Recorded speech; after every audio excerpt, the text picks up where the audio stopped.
Hi folks, this is the video tutorial for chapter 6 of my textbook, and the title of the chapter is Natural Frequencies of a Laminated Simply Supported Plate.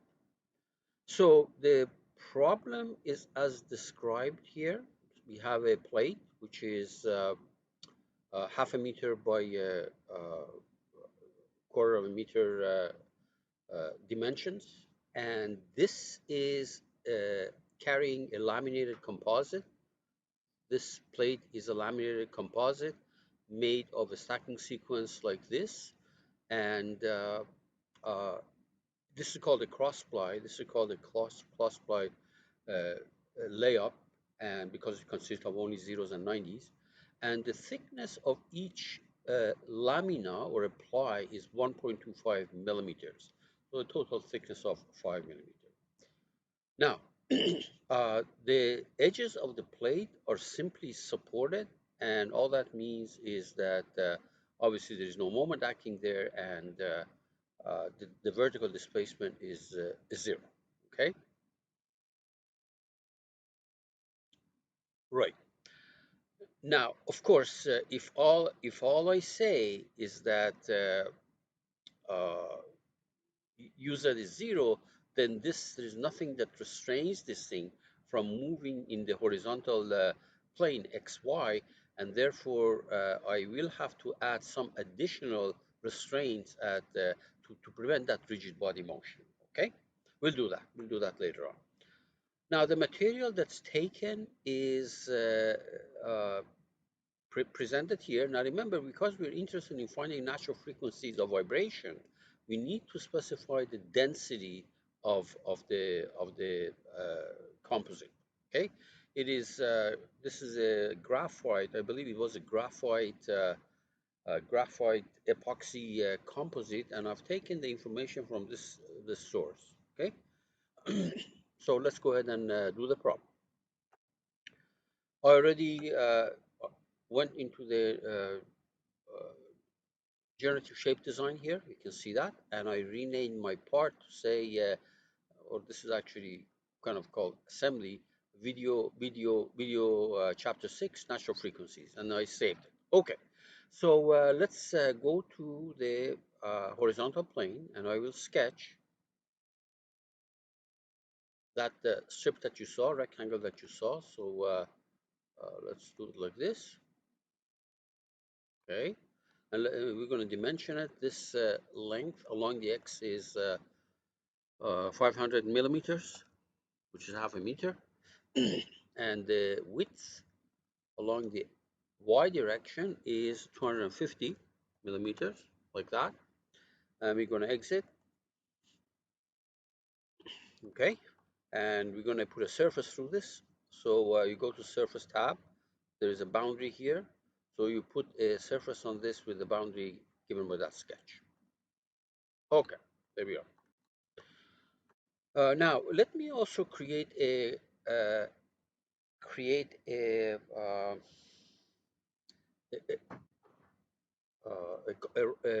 access system. So we go to the essentials. There's an access system here. Okay, it is put in that corner. Now the book, I actually put it in the middle. It really doesn't matter because all I need is just an access system. So there's a slight difference between how it's done in the book and what I have here. It's just a location of that access system. That's not a big deal. All right, save everything. The next thing is to specify the material properties. So we are in part design. Actually, we're in generative shape design, but that's okay. We have access to the material browser here. So we're gonna add a material. The name of it I'm gonna call video chapter 6.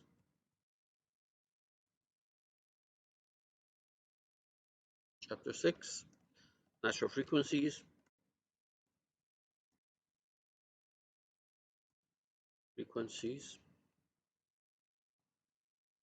Okay, and we say okay. So that is created in the database here, and you have two choices. You can apply the material and go and input the data later on. See that?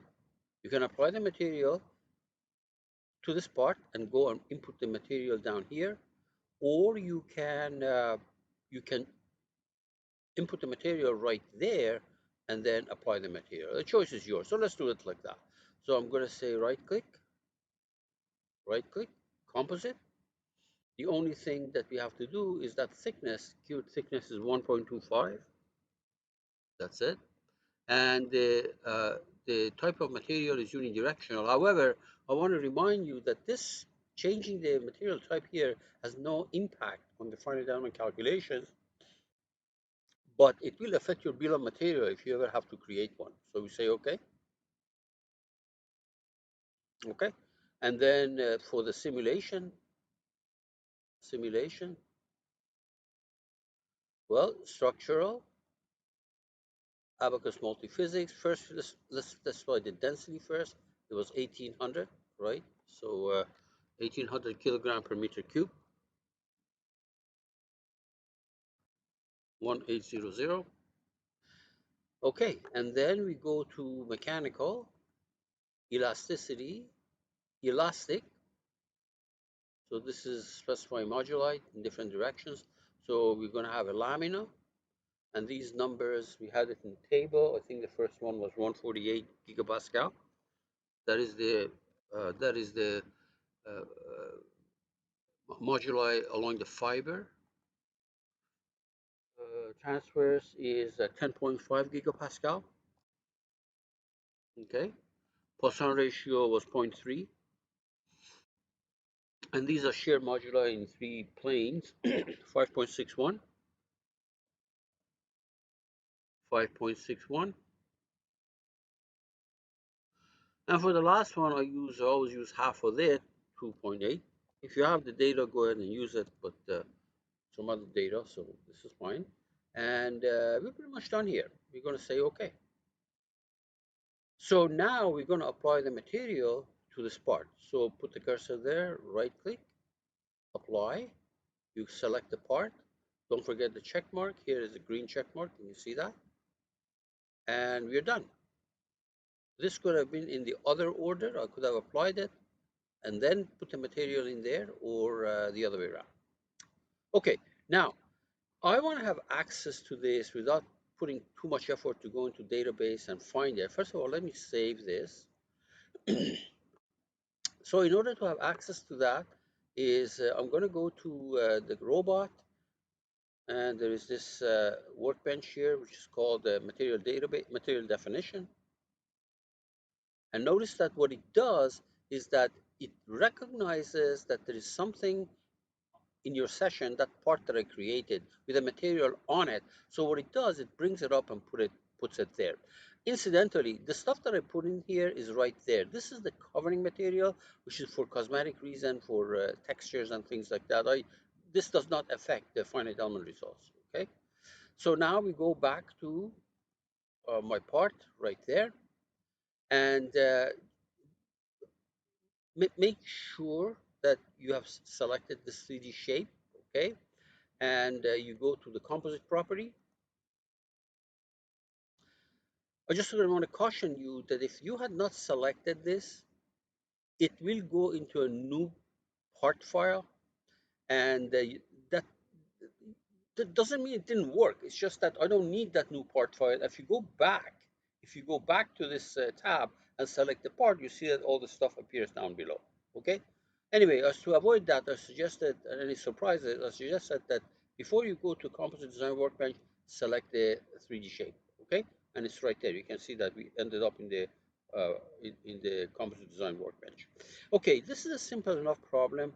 I'm going to use it with direct or manual apply creation. So let's see now.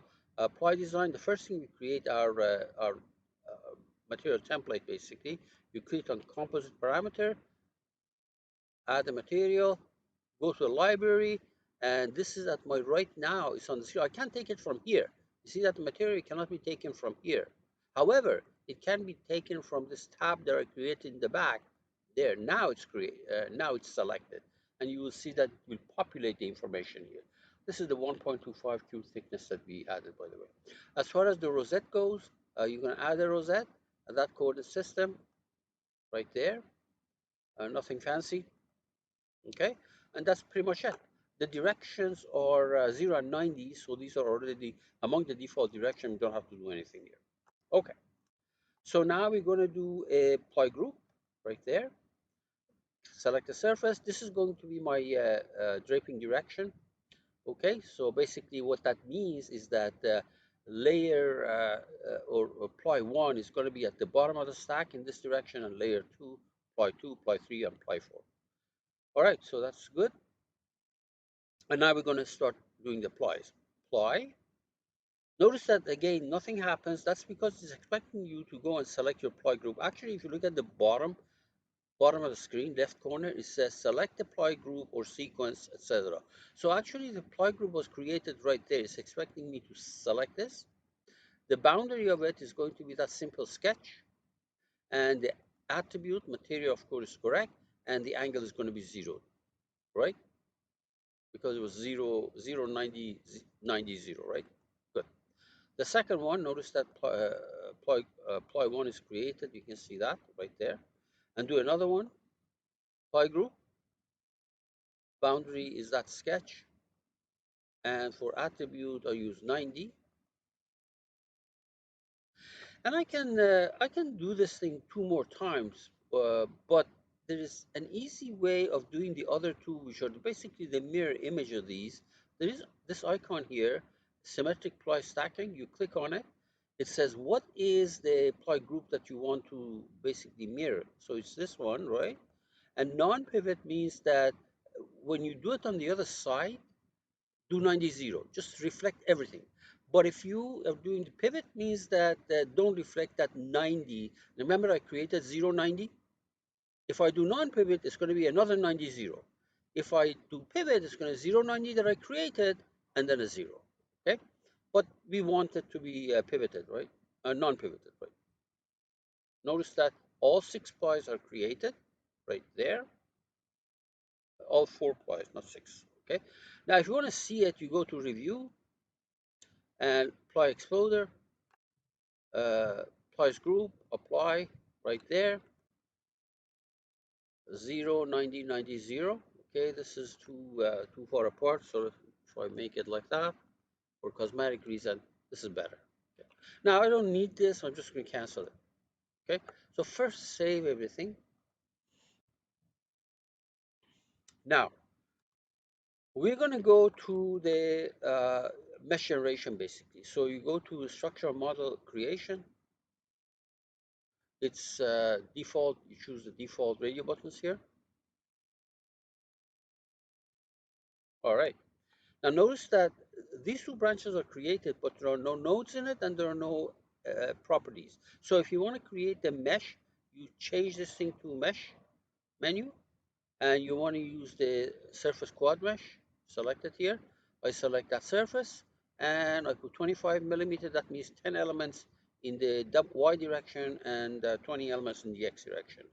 And quadratic here and nothing else. So cancel, so mesh. So you get your mesh over there. We say okay. The mesh is over there. You can see that. Okay. And now you have to create the properties. So you change this to model. From mesh, you go to model.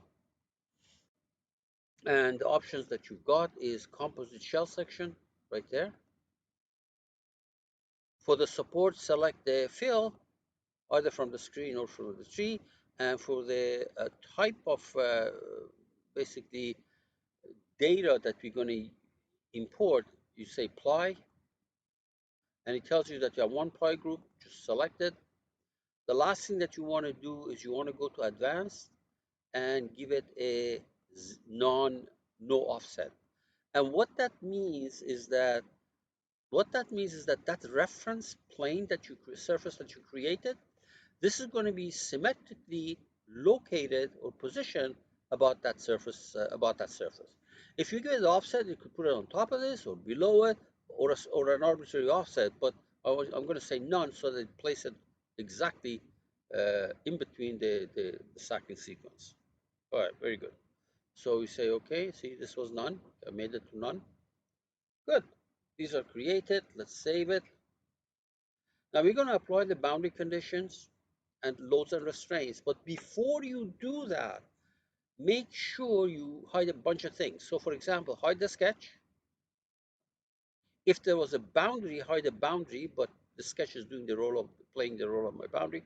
Hide the plies stacking, hide the composite parameters. And the reason we are doing this is I don't want to go and pick the edge of one of those plies and apply a load to it or restraint to it, because uh, the program will not see that. It's not an entity, a geometric entity, and it will not run. It'll say that, oh, this edge that you picked does not have any mesh associated with it, or something along that line. This is why I hit these things. All right. Good. So now we're going to go to scenario, structural scenario creation. We are doing a structural problem. And obviously, as soon as you do that, you get at the bottom two red exclamation marks right here. You see this? All right. So that's because I don't have a finite element model defined. So you go to Setup tab right there, Setup. You select the finite element model.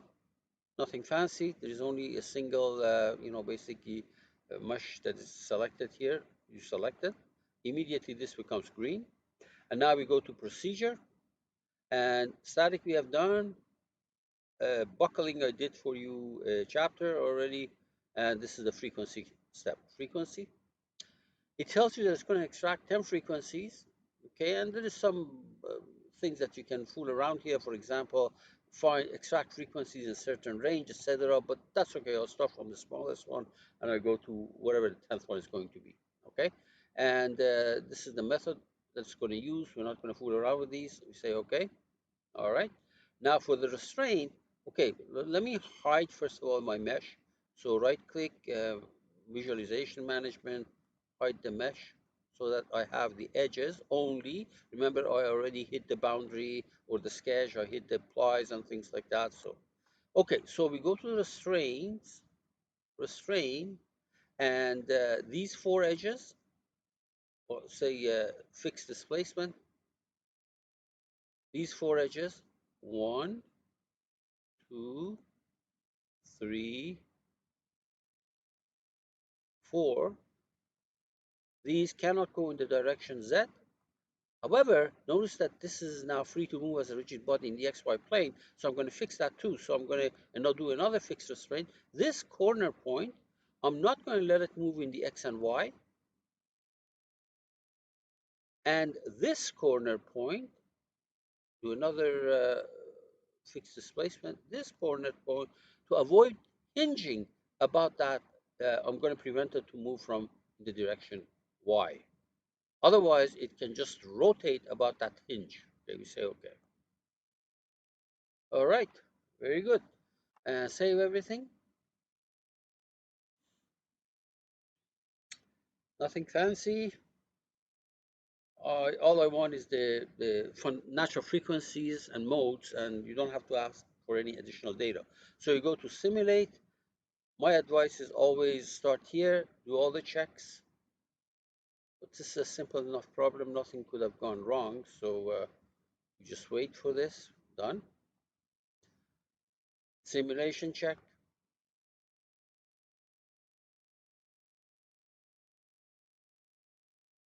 Say okay.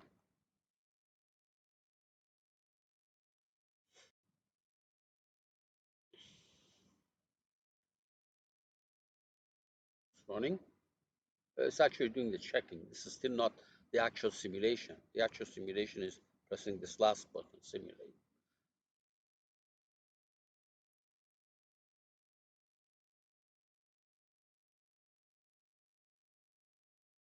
Okay, done. And now finally simulate.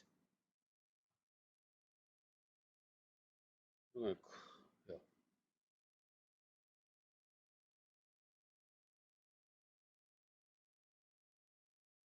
Okay. Now it's simulating. And it's unlikely that I'll get any error message here because I don't see anything that could have gone wrong. Usually I'm not that worried about warning messages. I look at the error messages because that means it didn't run. Warning messages, it's a good idea to go and look at them later on to see whether you can fix anything or not. So, or if needed, actually. This ran without any warnings or errors. Okay, so let me close it. There we are. Let me close this. So if you look at the displacement, this is going to be the first natural frequency in hertz. Now, if you take this thing and divide it by, multiply it by 2 pi and compare it with the results in that reference, they match pretty good. Okay, and I will I put the comparison as a table in the book, but I'm not going to worry about it here. So this is the first one. By the way, if you want to see the mesh, actually, you look at this. This is actually bulging out. You can see that. So you can vibrate up and down in that mode. If you want to actually see the mesh on top of that, I believe you click on this contour plot and this last tab. See that last tab? And outline and mesh. You select the last tab. Under visible edges, put the mesh, and there we are. It's easier to see what's going on. Here's the second mode, third mode, fourth mode, etc. And this is well, these are pretty good agreement with the results in that book, and which is the analytical result actually. Now we can also animate these modes. Yeah, you can see that. But that's pretty much it. Well, this was a relatively short chapter, but we're going to need natural frequencies because later on, if we do certain kind of dynamic analysis, we will be using modal superposition in order to predict the progression of stuff in time. And modal superposition immediately means that you need these frequencies. First, you have to extract the frequencies. And of course, we know that from elementary vibration course that you want to avoid resonance by trying to avoid these frequencies, or if by any chance you cannot avoid it, at least go through it very quickly to avoid excessive resonance time. Okay, good luck.